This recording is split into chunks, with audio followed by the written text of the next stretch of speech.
اب بات کرتے ہیں اس شخص کی جس کا فتنہ اس زمانے میں بھی تھا اور آج بھی اس کا فتنہ باقی ہے۔ وہ بدبخت کون تھا؟ مرزا غلام احمد قادیانی۔ یہ 1839 یا 1840 عیسوی میں پیدا ہوا اور 1886 میں مرزا نے اپنی نبوت کی بنیاد رکھنا شروع کی، جو کہ جھوٹے اور عجیب و غریب من گھڑت الہام اور کشف وغیرہ پر مبنی تھی، جو کہ آج بھی اس کی بدنام زمانہ کتاب براہین احمدیہ میں موجود ہے۔ اس کے بعد مرزا قادیانی نے 1901 ایئر میں حقیقی نبوت کا دعویٰ کر دیا۔ یہ شخص انبیاء کرام کا نہایت گستاخ تھا۔ حضرت عیسیٰ علیہ السلام کے بارے میں لکھتا ہے کہ آپ علیہ السلام کے بہت سے معجزے مشہور ہیں، لیکن حق بات یہ ہے کہ آپ سے کوئی معجزہ ظاہر نہیں ہوا، معاذ اللہ۔ دعوی نبوت کے بعد مرزا کی رگ شیطانی مزید بھڑکی تو اس نے خدائی کا دعویٰ کر ڈالا۔ لکھتا ہے کہ میں نے نیند میں اپنے آپ کو ہو بہو اللہ دیکھا اور میں وہ اللہ ہوں۔ پھر میں نے آسمان و زمین بنائے اور کہا ہم نے آسمان کو ستاروں کے ساتھ سجایا ہے۔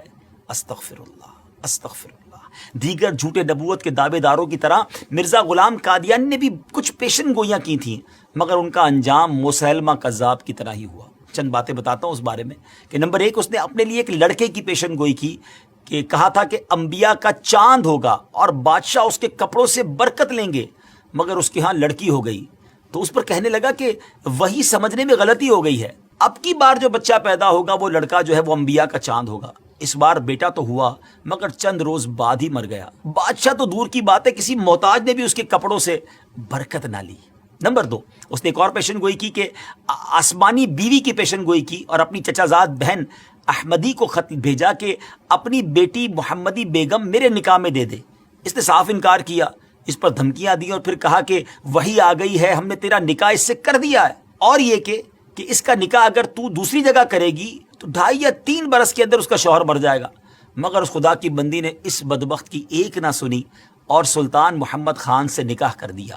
وہ آسمانی نکاح دھرا کا دھرا ہی رہ گیا، کچھ بھی نہ ہوا، وہ شوہر نہ مرا اور نہ کچھ اور ہوا۔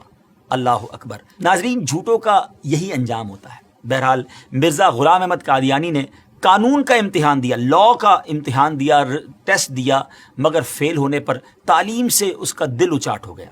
کمزوری دل و دماغ کا مرض پوری عمر رہا، کئی بیماریاں اس کی زندگی میں اس کے ساتھ تھیں۔ 26 مئی 1908 میں یہ لاہور میں اس کو ڈائریا ہوا اور گندگی کے عالم میں، جی ہاں، جب اس کا آخری وقت آیا تو وہ واش روم میں تھا، گندگی میں لت پت تھا اور لوگ اس کی لاش کو دیکھ کر یوں سمجھیے کہ عبرت کا نشان اس کی لاش بن گئی۔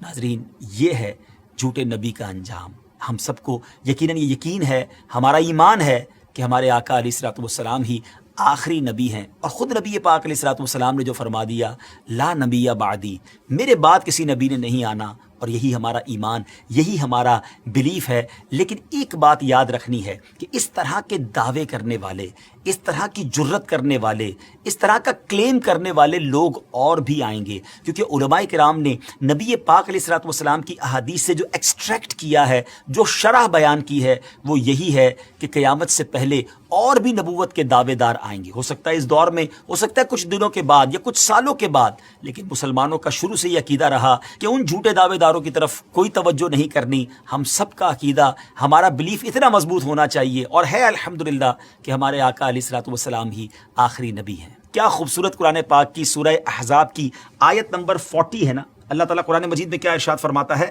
ما کان محمد ابا احد من رجالکم ولکن رسول اللہ وخاتم النبیین وکان اللہ بکل شیء علیما۔ سبحان اللہ، کتنا خوبصورت اس کا ترجمہ ہے۔ محمد تمہارے مردوں میں کسی کے باپ نہیں ہیں، لیکن اللہ کے رسول ہیں اور سب نبیوں کے آخر میں تشریف لانے والے ہیں، اور اللہ سب کچھ جاننے والا ہے۔ تو الحمدللہ یہ چمکتا دمکتا عقیدہ مسلمانوں کا صبح قیامت تک انشاءاللہ جاری و ساری رہے گا کہ اللہ کے آخری نبی جناب محمد الرسول اللہ صلی اللہ تعالیٰ علیہ وسلم ہیں، اور یہی ہمارا ایمان ہے۔ بہرحال ان جھوٹے نبوت کے دعوے داروں کے بارے میں ہم نے جانا، اور علماء احادیث کی شرح کرتے ہوئے لکھتے ہیں کہ یہ نشانی ابھی اور چلنی ہے، یعنی اور لوگ بھی قیامت سے پہلے اس طرح کے دعوے کرتے رہیں گے اور مسلمان ان سے نپٹتے رہیں گے۔ بہرحال اللہ کریم ہم سب کو سچے ایمان والا، صحیح عقیدے والا مسلمان بنائے۔